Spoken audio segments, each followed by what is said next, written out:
All right, well, as we continue with what just happened, lots of food for thought. So, Dan, where is your focus for tech in the coming weeks? Yeah, I think a lot of what we have to look at is, not just how the services side of things is doing. Obviously, we've discussed Microsoft because of their earnings. We're looking forward to Alphabet and Meta to see how the ad market's going. But I think the bigger question really is, Apple's earnings coming up because they're a pure play consumer company. I mean, yes, they have a business side of things where companies like ours will purchase MacBooks, but the vast majority of what they do is sell to consumers. And I think that's going to give us a better sign of where the consumer actually feels they are right now as far as comfort level, right?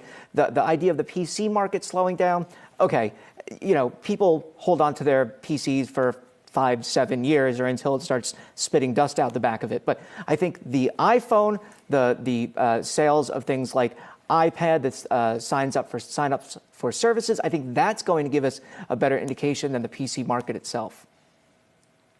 And I mean, we also have Google Alphabet's earnings that are going to be coming out as well, February 2nd. And I mean, we have to keep in mind that even though people they're laying off at the moment, doesn't mean that this speaks necessarily to the health of some of these companies, but perhaps see them more strategically, really allocating this capital to other parts of their business. And I know you tapped on a lot of the nuances within the companies. All of them are having that same macroeconomic backdrop, but then within them, when you think of things like China and manufacturing supply chains for Apple versus, say, a slowdown in cloud for companies like Amazon and for Google as well. So it does mean that there are still opportunities. We know that even when it comes to things like cybersecurity, more than 750,000 job openings. So we shouldn't really just couch it in the fact that these are layoffs. People are moving to different parts of the businesses. And, there's obviously still a future. A lot of big tech companies here still hiring, just a lot more strategically as they were during the pandemic, Dan. Yeah, I think, personally, I have a bunch of friends who got into coding during the pandemic.